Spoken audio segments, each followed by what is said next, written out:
Bonjour, je m'appelle Maude et je sais qui je suis. Aujourd'hui, nous allons voir comment gérer la déception et la déconvenue et les schémas de répétition. Vous est-il déjà arrivé de souffrir et d'espérer autre chose, d'espérer que votre situation s'améliore, avoir un espoir que quelque chose de formidable se passe? Enfin, hein, quelque chose qui pourrait changer toute votre vie. Ah oui. Et quand cette chose arrive, quand il se passe enfin quelque chose dans votre vie, waouh, ça y est, je suis sauvée. Enfin, je vais m'en sortir, ça va changer les choses. Et souvent, ça se casse la figure. Et ça ne marche pas comme on aurait espéré.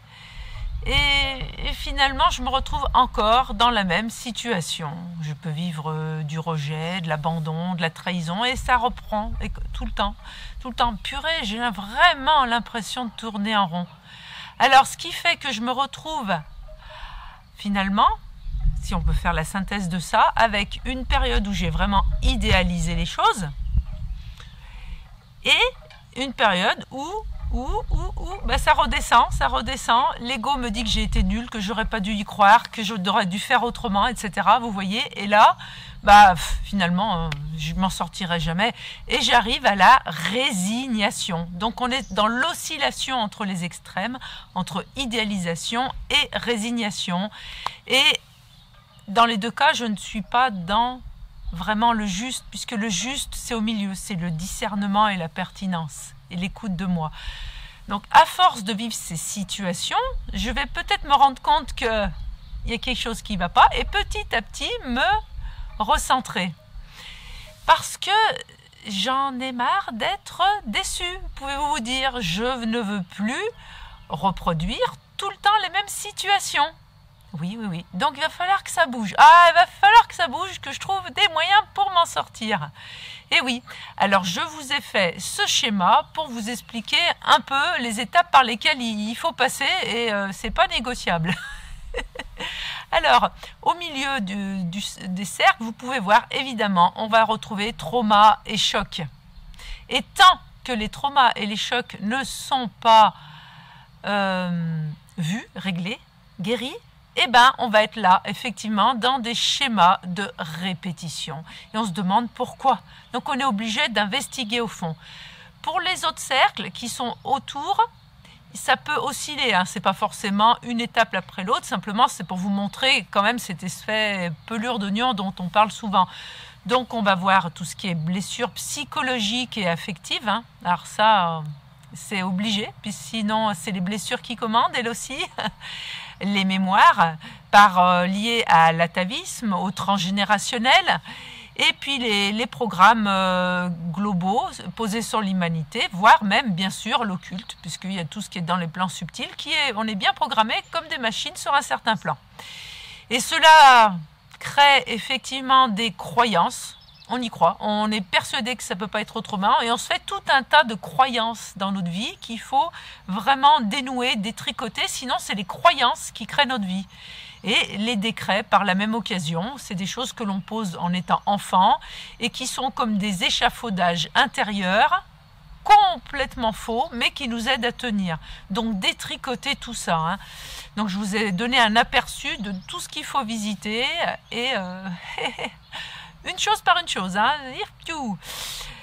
Bien sûr, la guérison passe par le mental. C'est-à-dire, je comprends quelque chose, je le ressens, je le vis, je me rappelle. Oui, je sens, il y a beaucoup d'émotions. Et après, je vais libérer le corps, le physique.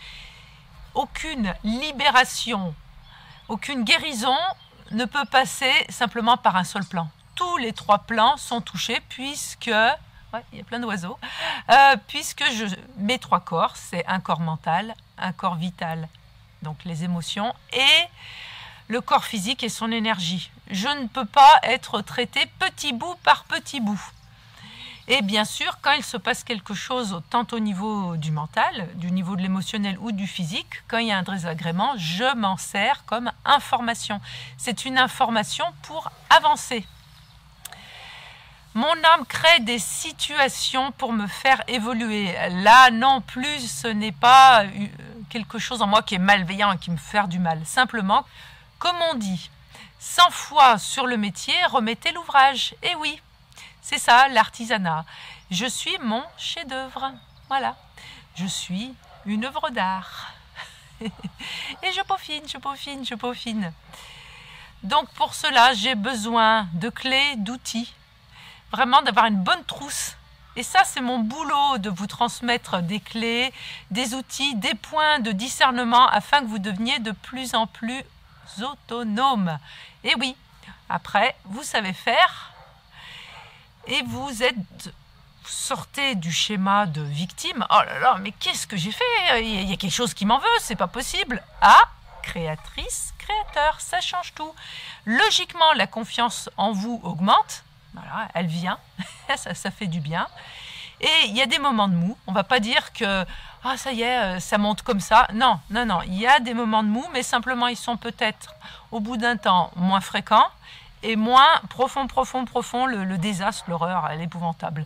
On remonte plus vite et on s'effondre moins. Vous cessez de vous sentir démuni et impuissant, impuissante. Et ça fait du bien.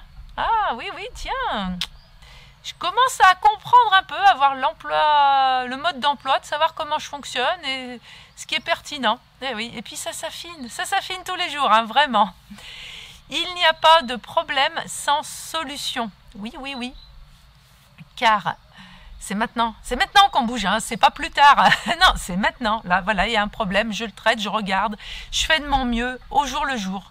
Et ça fait du bien de se dire, je fais de mon mieux, je fais de mon mieux. Et oui. Je ne suis pas parfaite. Non, non, non. Je fais de mon mieux et je sens que j'avance. Ah, des fois, j'ai l'impression de reculer parce que je vais trouver des choses. Mais non, je ne recule pas. C'est le moment de voir les choses pour les traiter. Et de ce fait, je reprends un peu mon schéma, le cercle, et je dis, ça vient d'où cette souffrance, etc. Alors, je vous rassure, les traumas, on peut vraiment en sortir. Il y a vraiment des outils, des clés, puisque on est vraiment super fort. L'humain peut se transformer d'une manière assez étonnante. Donc, gardez confiance en vous. C'est maintenant. Tout est possible. Si vous avez apprécié cette vidéo, n'hésitez pas à mettre un petit pouce bleu, à mettre un commentaire et à la partager et vous abonner si ce n'est pas déjà fait. Et je vous dis à bientôt!